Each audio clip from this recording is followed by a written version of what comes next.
Hello everyone and welcome to my channel dear students. आज हम यहाँ पे डिस्कस करेंगे two very important concepts in biology.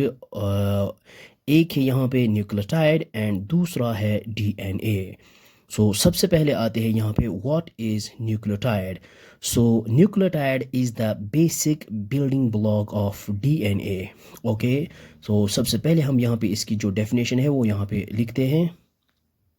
सो ये हमने लिखा है an nucleotide is the basic structural unit of DNA and RNA. और ये जो न्यूक्लियोटाइड है ये इसके थ्री पार्ट्स है। देयर एग्जिस्ट्स थ्री पार्ट्स, इसके तीन पार्ट्स है। और जिस तरह cell is the structural unit of life और same is nucleotide is the structural unit of DNA. So same कहते हैं हमें real numbers are the building block of mathematics. Okay, so ये जो न्यूक्लियोटाइड है ये तीन पार्ट्स से बना है। एक तो होता है यहाँ पे बेस और प्लस, दूसरा है शुगर और तीसरा है यहाँ पे plus phosphate.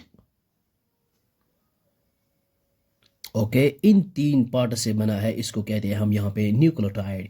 Okay, so base जो है ये है नाइट्रोजीनियस बेस। इसमें आता है adenine, thymine, cytosine and guanine.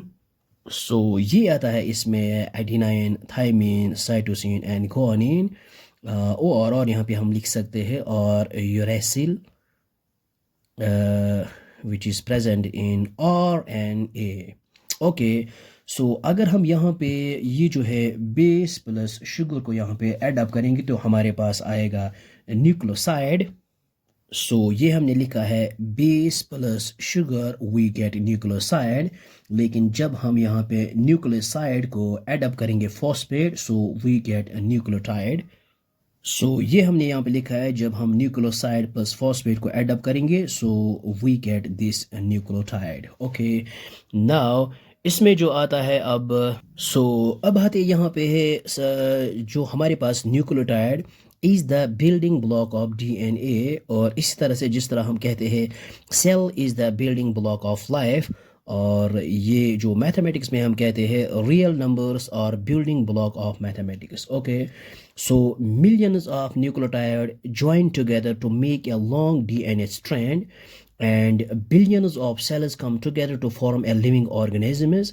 और इसी तरह से हम यहाँ पे कहते हैं infinite real numbers together form the entire structure of mathematics. Okay, so इसको हम अब यहाँ मैथमेटिकल वे में इसको यहाँ पे लिखते हैं यहाँ पे।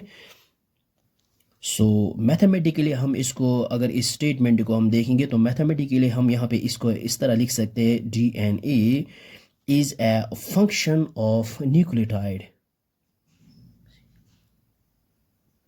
It is the function of nucleotide.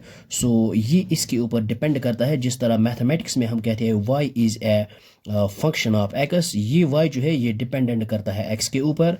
सो यहाँ पे हम क्या कहेंगे, हम ये कहेंगे without nucleotide so DNA is not possible, and without DNA life does not exist. Okay, so अब आते हैं यहाँ पे सेकंड नंबर पे, और हम यहाँ पे लिखेंगे cell is the building block of life. तो हम यहाँ पे इसको लिख सकते हैं इस तरह, life is a function of sales.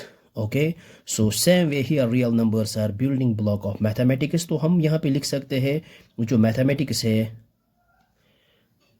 सो इसी तरह हम यहाँ पे लिख सकते हैं mathematics is a function of real numbers. Okay, so अब आते हैं यहाँ पे नेक्स्ट जो है, नेक्स्ट आते हैं अब यहाँ पे डीएनए के ऊपर। DNA stands for deoxyribose nucleic acid. It is the molecule of life carrying all our genetic information. सो ये हमने लिखा है it is the molecule of life carrying all our genetic information. So अब हम इसको नेक्स्ट वे में इसको एक्सप्लेन कर सकते हैं। DNA is a long chain made of nucleotides. इसको इस तरह से भी हम डिफाइन कर सकते हैं। सो इसको हम अब इस तरह से भी कह सकते हैं DNA is a long chain of nucleotides. So DNA is nothing but a very very long string of nucleotides joined together. So इसको हम mathematical way में इस तरह लिख सकते हैं DNA विच इज़ इक्वल, यहाँ पे हम लिख सकते हैं summation of I runners from 1 to n, और यहाँ पे लिखेंगे हम न्यूक्लियोटाइड ओके, यहाँ पे लिख सकते हैं यहाँ पे आई। सो यहाँ पे आएगा, पहले हम पुट करेंगे आई को 1, फिर ऐड अप हो गया nucleotide 2 3 4 and so on. So at last हम इसको इस तरह से भी कह सकते हैं, सो DNA is nothing but a very very long string of nucleotide joining together. So I hope आपको ये समझ में आया होगा। So thanks for watching this video.